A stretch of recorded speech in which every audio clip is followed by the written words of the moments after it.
Did you know the Dyatlov Pass victims died from a fear they couldn't escape? 9 hikers found dead, tents cut from the inside, and no clear explanation for their demise. This is the enduring mystery of the Dyatlov Pass Incident, a tragedy that unfolded in the treacherous Ural Mountains of the Soviet Union in February 1959. What began as a routine ski expedition for these experienced students from the Ural Polytechnic Institute would end in a scene of unimaginable horror, leaving investigators baffled and the world searching for answers. The chilling discovery of their bodies, scattered and inexplicably injured, continues to haunt those who study the case, painting a grim picture of fear and desperation on a desolate, unforgiving landscape. The group, led by Igor Dyatlov, a seasoned 23-year-old student, consisted of 10 members initially. However, one, Yuri Yudin, fell ill with sciatica just days into the trek and was forced to turn back. He would be the only one to survive, haunted by the memory of his friends departing on what would become their final journey. The remaining 9, Yuri Krivonishenko, Zina Kolmogorova, Ludmila Dubinina, Alexander Thurkel-Brignoles, Rustem Valimamedov, Yuri Doroshenko, Nikolai Thibault Brignoles, Semyon Zolotarev, and Georgy Krivonishenko were all experienced outdoorsmen, eager to conquer the formidable Kholat Syakhl, or Dead Mountain, a challenge they had prepared for diligently. Their expedition was planned as a challenging 14-day trek through the northern Ural Mountains, culminating in a climb to the summit of Mount Otorten. The group set out on January 23, 1959, in good spirits and well-equipped for the harsh, sub-zero temperatures. Their route was arduous, demanding considerable skill and endurance. They were expected to return by February 12th, and when the deadline passed without any word, concern began to mount. The first official search efforts were launched by the university, their initial worry turning into a grim premonition. When the hikers failed to report back on schedule, a search was initiated. It wasn't until February 26th, over 2 weeks after their expected return, that search parties, including students and military personnel, finally located the abandoned campsite. The scene that greeted them was one of utter chaos and inexplicable abandonment. The tent, a sturdy canvas structure designed to withstand fierce winds and snow, had been ripped open from the inside. It was as if the occupants had desperately tried to escape, tearing through the fabric in a moment of sheer panic, leaving behind their essential gear and warm clothing. Inside the tent, their belongings were still neatly arranged. Clothing, food supplies, and even valuable cameras were left behind. This was highly unusual for experienced hikers who would never willingly abandon such vital equipment in freezing temperatures. Most perplexing were the footprints leading away from the tent, faint tracks that vanished on the open snow, suggesting the hikers had left barefoot or in socks. The cuts to the tent were not small tears, they were significant gashes, made with a sharp object from within, indicating a desperate, urgent need to exit. The temperature that night plummeted to around -30 degrees Celsius, making any prolonged exposure outside exceedingly dangerous. The first footprints led downhill towards a sparse line of trees, about a kilometer from the tent. Here, investigators discovered the remains of a makeshift fire and the first 2 bodies, Krivonichenko and Doroshenko.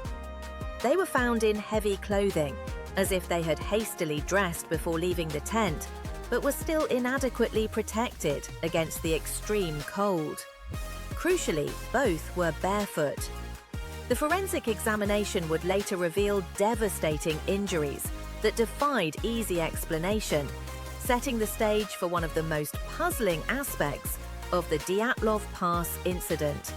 the cause of their violent deaths. Further investigation uncovered the bodies of 3 more hikers, Dyatlov, Kolmogorova, and Thibaut Brignol, at varying distances from the fire. It was the remaining 4, including Lyudmila Dubinina and Semyon Zolotarev, who were found almost 2 months later in a ravine about 75 meters from the first 2 bodies. These 4 were discovered under a thick layer of snow, hinting they had been buried for some time. Their injuries, however, were the most shocking and scientifically inexplicable. Dubinina was found without her tongue, eyes, and part of her lips missing. Zolotarev had a cracked skull and broken ribs. These weren't injuries consistent with a fall or struggle. They were massive, blunt force trauma, as if struck by an immense, unseen force. The official Soviet investigation concluded that the hikers had succumbed to a compelling natural force. This vague explanation, coupled with the lack of clear evidence for any specific cause, fueled widespread speculation. Theories ranged from avalanches and hypothermia to animal attacks and even military testing gone awry. The initial investigation was conducted under strict Soviet secrecy, and many documents related to the case were classified for decades, further contributing to the mystery and suspicion that these findings were intentionally obscured. One of the most prominent theories posits that an avalanche was responsible for the hikers' demise.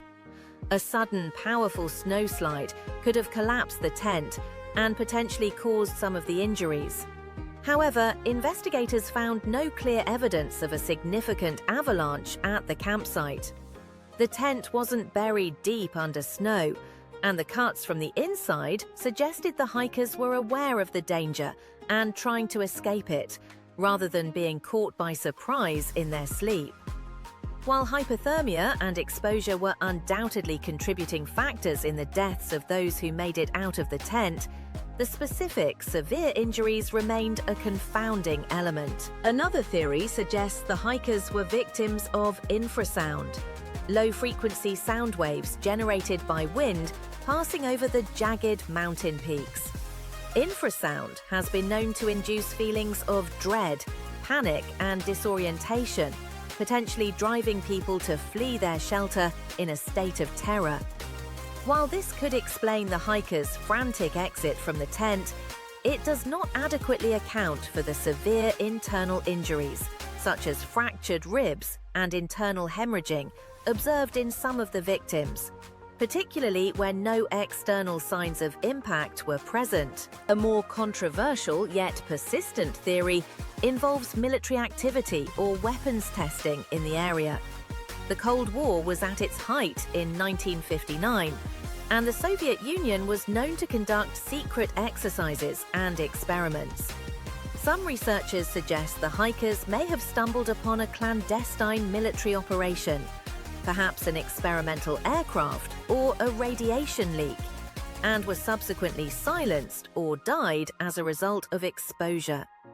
The presence of unusual radiation detected on some of the hikers' clothing, though later disputed and explained as contamination from their fur hats, added fuel to this fire. Several witnesses in nearby settlements reported seeing strange orange spheres or lights in the sky over the Ural Mountains around the time of the incident.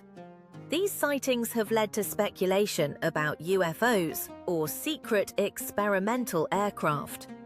While intriguing, these accounts lack concrete evidence and are difficult to verify.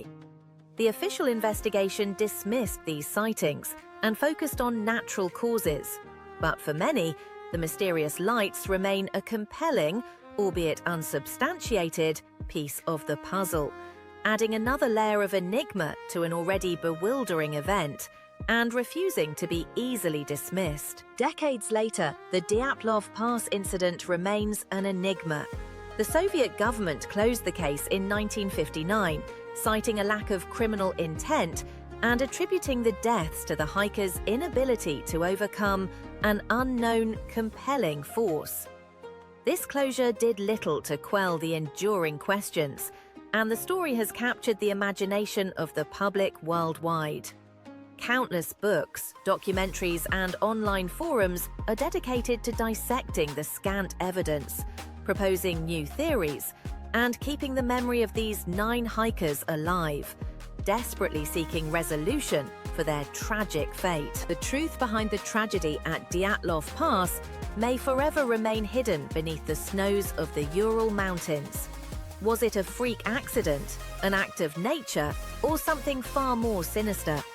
The chilling details, the tent ripped from within, the inexplicable injuries, the absent tongue and eyes, the strange lights in the sky, continue to fuel debate and speculation.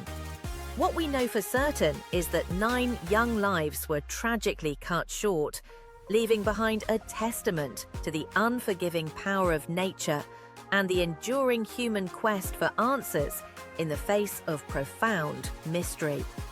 Their story serves as a somber reminder of the vast, unexplored wilderness and the secrets it still holds. The icy peaks hold their secrets, silencing the final words.